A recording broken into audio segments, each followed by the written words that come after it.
জয়ের প্রথম নন্দীগ্রামে শুভেন্দু অধিকারী প্রত্যেক ফাইল চাপা কেস রিওপেন হবে। হলদিয়া নন্দীগ্রাম সেতু বানাবেন, কর্মীদের আইন হাতে না তুলে দেওয়ার বার্তা শুভেন্দুর।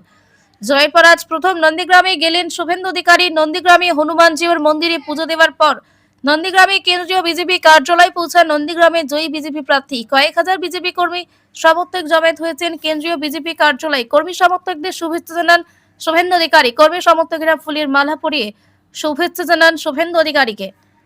নন্দীগ্রাম থেকে শান্তি বজায় রাখার আবেদন করেন শুভেন্দু। তৃণমূলকে বিধে শুভেন্দু বলেন, কুকুর মানুষের পায়ে কামড়ায়, মানুষ কামড়ায় না। আইন কেউ হাতে নেবেন না। ভারতীয় ন্যায় সংহিতা অনুযায়ী প্রত্যেক কেস রিওপেন হবে।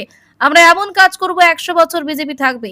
10 দিনের মধ্যে একটা সিট ছাড়তে হবে, তবে আমি আর কর্তব্য থেকে সরব না।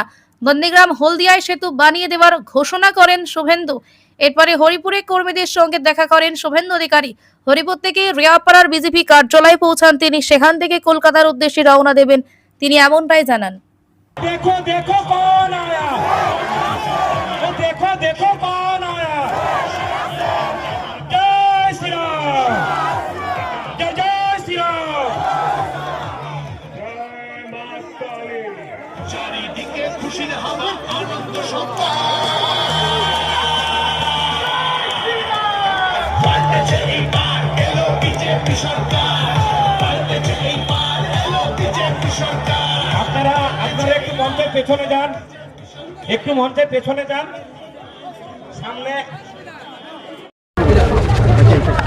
রাজ্যে অভাবনীয় জয়, নন্দীগ্রাম ভবানীপুরের জয়। কি বলবেন? মানুষের জয় হয়েছে, মোদিজির গ্যারেন্টির জয় হয়েছে।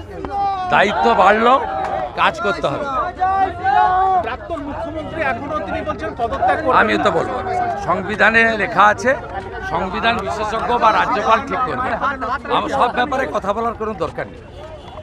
রাজ্যবাসীর ক্ষেত্রে কি আহ্বান করবেন, কি বলবেন রাজ্যবাসী? বাংলার হিত গৌরব ফেরাবে বিজেপি। বাংলা সাংস্কৃতিক রাজধানী, আধ্যাত্মিকবাদের রাজধানী। বাংলার ছেলে মেয়েরা বাইরের রাজ্যে চলে গেছে। হাতে কাজ, পেটে ভাত, মাথায় ছাদ, বিজেপির অঙ্গীকার। সংকল্পপত্র পূরণ করব, সীমান্ত সুরক্ষিত করব, নারীদের সুরক্ষিত করব। মহিলারা দরকার হলে যখন খুশি বেরাবেন, রাত্রে বেরোনো যাবে না। আগের মুখ্যমন্ত্রীর মতো কথা আগামীর বিজেপির মুখ্যমন্ত্রী বা বিজেপি দল বলবে না। ইয়াং জেনারেশন দাদা কর্মসংস্থান চায়, শিল্প চায়। একসঙ্গে সরকারি কাজ, একসঙ্গে বেসরকারি বিনিয়োগ, একসঙ্গে চুক্তিভিত্তিক আংশিক যারা কাজ করেন তাদের ভবিষ্যৎ বা অর্থনৈতিক নিরাপত্তা, সাথে সাথে যতক্ষণ না কর্মসংস্থান সম্পূর্ণ হচ্ছে তাদেরকে উপযুক্ত বেকার ভাতা। এই সম্মিলিত প্রয়াসের মধ্য দিয়ে আগামী 1 বছরের মধ্যে রাজ্যের মানুষ প্রকৃত পরিবর্তনের স্বাদ পাবেন, এটা আমি বিশ্বাস করি। মোদিজির গ্যারেন্টি, অমিত শাহজির ঘোষিত সংকল্পপত্র অক্ষরে অক্ষরে সময়বদ্ধভাবে পূরণ করাই বিজেপির আগামী দিনের লক্ষ্য। সব চিন্তা করবেন না, বিজেপি সরকার দায়িত্ব নিলে সব হবে।